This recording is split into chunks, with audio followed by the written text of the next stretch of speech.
Swamp Thing, ou Monstro do Pântano. Aqui a gente tem mais uma série original do selo DC Universe, mas que não está lá dentro do mesmo universo compartilhado entre as séries Titãs e Patrulha do Destino. Eu confesso para vocês que eu nunca li nem conheço das HQs do Monstro do Pântano. O pouco que eu sei é mais a questão da origem clássica dele e que ele teve uma fase ali escrita pelo Alan Moore mais no começo da carreira dele. E para ser sincero, com esse episódio piloto eu acabei me decepcionando um pouco com o que eu esperava, mas também não me desagradou ao todo. Só para lembrar que aqui tem spoilers do primeiro episódio do Monstro do Pântano. O piloto ele começa quando a doutora Abby Arken, ela é médica do CDC, né, do Centro de Controle de Doenças lá dos Estados Unidos, e ela é chamada para desvendar o mistério de uma doença que está acontecendo ali no interior da Louisiana, que é, coincidentemente, o estado onde ela nasceu e cresceu também. Antes da apresentação dela, a gente tem a cena que pode ser considerada o terror inicial, afinal ela é uma série de terror. E aí tem toda aquela apresentação do monstro antes de ter a apresentação do protagonista em si. Isso é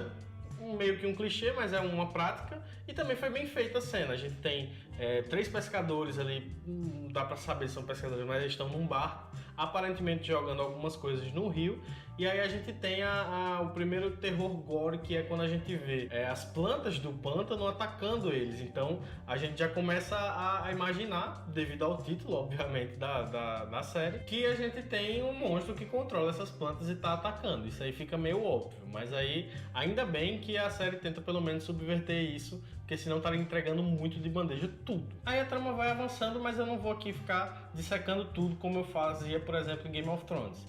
O que a gente tem de importante para ver aqui é, por exemplo, a relação construída entre a Abby e o Alec Holland, que ele acaba aparecendo meio de supertão assim, só que ele se mostra muito importante para descobrir a origem de todos os problemas que está acontecendo ali na cidade.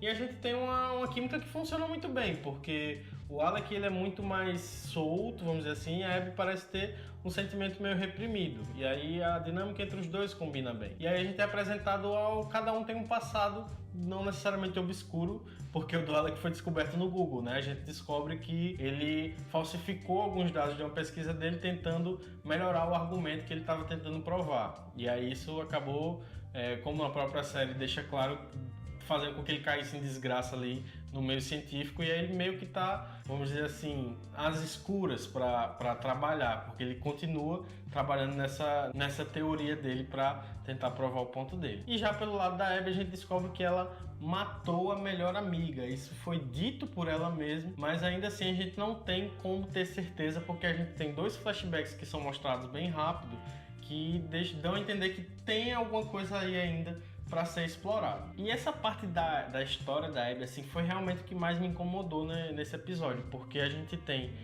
mais de 2 vezes, acho que 3 vezes a gente tem nesse episódio a necessidade do roteiro de, ao invés de mostrar, ele falar. Então a gente tem que ter diálogo, e aí tem uma ceninha de terror e aí mais diálogo expositivo, muita exposição e muitas vezes a gente teve diálogo repetitivo. A gente teve a conversa entre a mãe dessa melhor amiga da Abby com ela, e aí a gente tem uma cena forte porque a gente sente muito a raiva de uma, a angústia da outra, o medo, e a própria atuação das atrizes funciona bem. Mas aí logo depois a gente tem uma nova conversa, dessa vez da Abby com ela, que ela vai continuar contando a história, e aí já perde o impacto, já perde o interesse, acaba ficando meio maçante a gente descobrir essa história por essa forma e não, por exemplo, pelos flashbacks, que é uma coisa tão rápida, realmente um flash 2 na verdade, que se fosse melhor trabalhado, se aparecesse mais vezes ou então um pouquinho mais longo, que a gente pudesse extrair alguma coisa dali, eu acho que faria muito mais sentido e enriqueceria muito mais a narrativa do que só conversa fiada. E aí eles acabam descobrindo que o que está causando isso é um reagente químico que acelera o crescimento da vegetação, e eles descobrem também que tem alguém jogando caixas com esse reagente, grandes quantidades, lá no fundo do pântano. E aí a história vai se desenvolvendo e a gente tem um momento em que o Alec, que está tentando retirar essas caixas, que ele descobre lá num laptop que ele achou que as localizações exatas de onde foram jogadas, e aí a gente é surpreendido com ele, que até então parecia ser um dos protagonistas, levando 2 tiros e ainda uma flecha com uma banana de dinamite, mas ele ainda consegue aparentemente sobreviver por um curto momento de tempo suficiente para a gente ver todos os cipós, as plantas do pântano chegando nele, entrando nele, e até que envolveram ele, formaram uma figura humanoide, e aí que a gente é apresentado de fato ao monstro do pântano. Então, uma coisa que a série tentou fazer, que era dar aquela ideia de ou o pântano está agindo por conta própria ou ele já está sendo controlado por esse monstro. No final das contas, a gente viu que o monstro ainda estava por vir, ele foi mostrado no finalzinho do episódio. A gente tem até o encontro, inclusive, do monstro com a Abby, e aí ela foge, e aí que o episódio encerra de vez. É óbvio que é quase impossível dar um veredito assim só pelo piloto, mas o que eu já consigo avaliar é que a série tem dois tons. Ela tem o tom do terror mais gore, porque a gente tem muito sangue, a gente tem corpos se desfazendo, mas ao mesmo tempo a gente tem muitos dramas pessoais, muitos dramas que podem acontecer daqui pra frente com os acontecimentos já desse primeiro episódio e coisas que afetam a cabeça dos nossos personagens.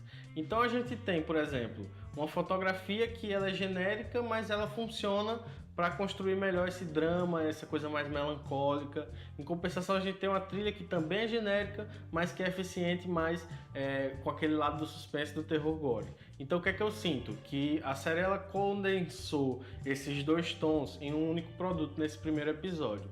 Se ela decidir abraçar um desses tons no decorrer da temporada, que vão ser 10 episódios, eu acho que ela tem tudo para ser mais memorável do que esse primeiro episódio foi. Mas aí vamos aguardar, né? Pelo menos mais uns 2 ou 3 episódios, acho que aí a gente consegue definir se a gente vai até o final, se tá sendo boa, então se a gente só para porque a gente tem muita coisa para ver.